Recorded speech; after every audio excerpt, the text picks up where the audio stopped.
बिहार के सीमांचल इलाके में बंगाल चुनाव और होली त्योहार के मद्देनजर प्रतिबंधित संगठनों की सक्रियता की इंटेलिजेंस की सूचना के बाद राज्य सरकार और प्रशासन अलर्ट पर है। इस बीच न्यूज 18 ने सीमांचल के तीनों प्रमुख जिलों कटिहार, अररिया और पूर्णिया में सुरक्षा को लेकर पड़ताल की। लोगों के साथ ही प्रशासन से जुड़े अधिकारियों से भी बात की और जानना चाहा कि तैयारियां कितनी मुकम्मल है।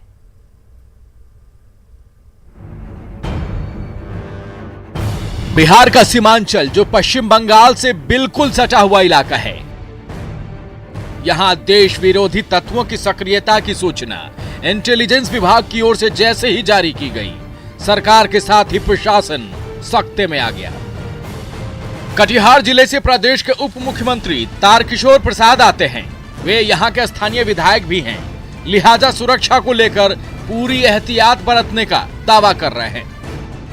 इस तरह की सारी गतिविधियों पर हमारी नज़र है, हमारी सरकार की नज़र है, हमारे जो विभाग हैं उसकी नज़र है और हर आवश्यक कदम हम सब उठाएंगे जिससे कि जो देश विरोधी ताकतें हैं जो सीमावर्ती क्षेत्रों में काफ़ी सक्रिय हैं उसको कमज़ोर करेगी या उसका खात्मा करेगी। वैसे स्थानीय लोगों का कहना है कि ऐसे संवेदनशील मुद्दों पर सरकार के साथ जनता को भी जागरूक होना पड़ेगा, क्योंकि इंटेलिजेंस की सूचना के बाद प्रशासन को सबसे ज्यादा मदद स्थानीय लोग ही कर सकते हैं। तो वहीं पुलिस अधिकारी भी हालात पर नजर रख रहे हैं। आसपास इस चीज को जो नागरिक हैं अगर आसपास कहीं होटल में रहते हैं तो उस पर नज़र रखना चाहिए, होटल वाले को खासकर नज़र रखना चाहिए। और मैं यह कहना चाहूँगा कि अगर कोई रूम रेंट लगाते हैं तो रूम रेंट जो लगाते हैं, जो रूम ऑनर हैं, उन्हें खासकर विशेष ध्यान देना चाहिए कि हम जिस व्यक्ति को रख रहे हैं वह व्यक्ति कैसा है और उनका पुख्ता सबूत होने के बाद ही उन्हें अपने यहाँ किराए के मकान में रखना चाहिए। हम लोग चूंकि बंगाल चुनाव है जो कटिहार की एकदम सीमावर्ती क्षेत्र है, प्लस आने वाले समय में होली का पर्व भी है, तो सूचना है तो सूचना पर हम लोग अपने स्तर से इंटेलिजेंस कर रहे हैं और इस तरह जो भी प्रतिबंधित संगठन होगा हम लोग की नजर में आएगी, उसके विरुद्ध हम लोग आवश्यक कार्रवाई करेंगे। नेपाल बांग्लादेश के अंतर्राष्ट्रीय सीमा से भारतीय रेल के जरिए सीधा जुड़ाव रखने वाले कटिहार रेल मंडल के अहम जंक्शन होने के चलते यह इलाका अक्सर देश विरोधी ताकतों की सक्रियता के लिए चर्चा में रहा है। हाल के दिनों में कटिहार से 5 अफगानी नागरिकों की गिरफ्तारी की गुत्थी अब तक उलझी हुई है। ऐसे में खुफिया अलर्ट के बाद प्रशासन चौकन्नी जरूर हो गई है। तो वहीं अररिया भी नेपाल से सटा हुआ इलाका है। नेपाल की करीब 100 किलोमीटर की खुली सीमा होने की वजह से यह क्षेत्र बेहद संवेदनशील है। ऐसे में कटिहार में विदेशी नागरिक की गिरफ्तारी के बाद गृह मंत्रालय के अलर्ट को लेकर अररिया से बीजेपी सांसद प्रदीप सिंह ने यहां एसएसबी के साथ ही बीएसएफ और आर्मी कैंप मांग की है। निश्चित रूप से आने वाला दिन में सीमांचल में यहाँ एसएसबी कैंप तो है ही, यहाँ बीएसएफ का भी होना चाहिए। हम तो मांग किए हैं लिखित सरकार से भी, और यहाँ पे आर्मी का भी होना चाहिए ताकि हमारा सीमा सुरक्षित रहे। जबकि नेपाल और बांग्लादेश की सीमा से सटे होने के कारण पूर्णिया भी काफी संवेदनशील है। गृह मंत्रालय की ओर से जारी अलर्ट के बाद जिला प्रशासन भी सतर्क है। स्थानीय लोगों की माने तो ऐसे अलर्ट के बीच सबसे ज्यादा मदद प्रशासन को जनता से ही मिल सकती है, लिहाजा लोगों को भी सतर्क रहने की जरूरत है। इस देश को खंडित करने के लिए जो षड्यंत्रकारी हैं, ऐसे लोग कहीं न कहीं छुप करके और दूसरे माध्यमों से अलग अलग प्रकार के संगठन चलाओ। जो भोले भाले हमारे बंधु हैं, जो इस देश के निवासी हैं, अल्पसंख्यक बंधु, उनको कहीं न कहीं गुमराह किया जा रहा है और गुमराह करके एक नया प्रकार का उनके अंदर कंसेप्ट दिया जा रहा है, जिसका कि विरोध होना चाहिए और सरकार को भी इसकी छानबीन करनी चाहिए। ये एक ऐसी धरती है जिससे 2 देश जुड़ा हुआ है। जैसे हम सब जानते हैं नेपाल बांग्लादेश बहुत करीब है हमारे जिला पूर्णिया से और भारत की सीमा से। और मुझे भी बड़ा आश्चर्य हुआ ये न्यूज़ सुनते हुए, गृह मंत्रालय का रिपोर्ट देखते हुए। तो इस रिपोर्ट से ये पता चलता है कि सरकार के साथ साथ समाज को भी जागरूक होना चाहिए। तो बिहार में होली त्योहार के साथ ही पश्चिम बंगाल चुनाव के मद्देनजर सीमांचल में पूर्णिया, कटिहार, अररिया और किशनगंज जिलों के लिए अलर्ट जारी किया गया है। प्रतिबंधित संगठन से जुड़े लोगों की गतिविधि बढ़ने की आशंका जताई जा रही है। दूसरे देशों के नागरिकों के ठहरने जाने की भी संभावना जताई गई है। गृह मंत्रालय का अलर्ट के बाद प्रशासन सतर्क है। ऐसे में राज्य सरकार बेहद सख्ती से इन इलाकों पर नजर बनाए हुए है।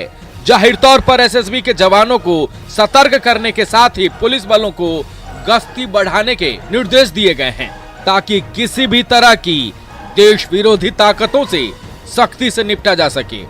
न्यूज 18 के लिए कटिहार से सुब्रत गुहा, अररिया से सतीश और पूर्णिया से कुमार प्रवीण की रिपोर्ट। लॉकडाउन के कारण लगभग 1 साल तक बंद रहने के बाद सरकार ने आज से सरकारी स्कूल के संचालन की अनुमति दे दी है। स्कूलों में कोविड-19 के गाइडलाइन के तहत छात्रों को प्रवेश दिया जाएगा। दुमका के +2 कन्या उच्च विद्यालय में भी कोरोना नियमों का पालन हो रहा है। लगभग 1 साल बाद स्कूल खुलने से छात्रों में भी उत्साह देखा गया। स्कूल है, पहला दिन मैं स्कूल आ रही हूँ। 1 साल लॉकडाउन के बाद मैं पहली बार स्कूल आ रही हूँ, तो थोड़ा अजीब लग रहा है क्योंकि घर में पढ़ते थे लेकिन स्कूल का माहौल नहीं था वहाँ। स्कूल में मास्क लगा के आना है और 1 गज की दूरी में रहना है एक दूसरे से।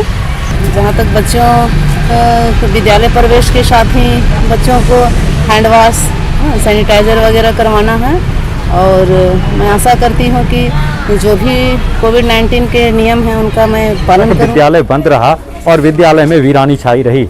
आज 1 मार्च है और सरकार ने आज से विद्यालय संचालन की अनुमति दे दी है। हम अभी खड़े हैं दुमका के +2 कन्या विद्यालय में और आपको यहाँ का नज़ारा दिखाना चाह रहे हैं। जो 1 वर्ष बाद छात्राएं आ रही है, कितनी सावधानी पूर्वक आ रही है। 100% छात्राओं के चेहरे पे मास्क लगा हुआ है। प्रवेश द्वार पर ही थर्मल स्कैनर से टेम्परेचर लिया जा रहा है और उसके बाद ही अंदर प्रवेश की अनुमति मिल रही है। अंदर प्रवेश करने के बाद जो हैंड वॉश यूनिट है, यहाँ सभी छात्राएं साबुन से हाथ धो रही हैं। उसके बाद हाथ को सैनिटाइज कर जो है वह विद्यालय में प्रवेश कर रही हैं। सुरक्षा के लिए कल ही पूरे विद्यालय परिसर को सैनिटाइज किया गया है ताकि कोरोना का अगर कुछ अंश भी हो तो वह समाप्त हो सके। जो छात्राएं यहाँ पहुंची है उसके अभिभावक भी अपनी बच्चियों को काफ़ी समझाकर और जागरूक कर भेजी हैं ताकि कोरोना से बचा रह सके। अब आवश्यकता है इस जागरूकता को आगे भी बरकरार रखने की ताकि कोरोना पर विजय प्राप्त किया जा सके और यह विद्यालय परिसर छात्राओं से गुलजार रहे। पंचम कुमार झा, न्यूज़ 18 दुमका। सरकार के आदेश के बाद आज से झारखंड में कई स्कूलों को खोला गया है। देवघर में भी 8वीं, 9वीं और 11वीं की कक्षाएं आज से शुरू हो गई हैं। स्कूल खोलने के पहले दिन आर मित्रा स्कूल में छात्रों की अच्छी उपस्थिति देखी गई। आर मित्रा स्कूल का जायजा लिया सहयोगी ऋतुराज सिन्हा ने। लंबे अरसे के बाद स्कूल में अब ऑफलाइन पढ़ाई की व्यवस्था आज से शुरू की गई है।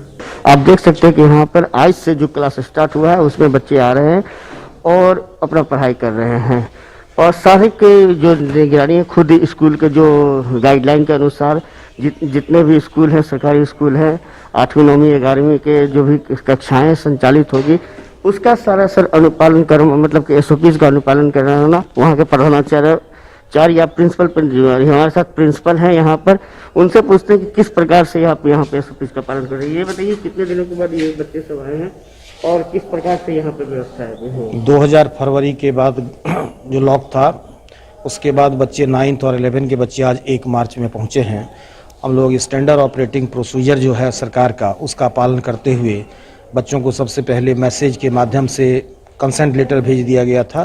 जो गार्जियन का कंसेंट लेटर ले करके विद्यालय में आना है, चूँकि कंपलसरी नहीं है, जो बच्चे आएंगे ही, इसलिए गार्जियन का कंसेंट जरूरी है। बहुत लड़के अज्ञानतावश आज लेकर के नहीं भी आए हैं तो उनको हिदायत। इस बुलेटिन में बस इतना ही, लेकिन खबरों का सिलसिला लगातार जारी है। देखते रहिए न्यूज़ 18 बिहार झारखंड।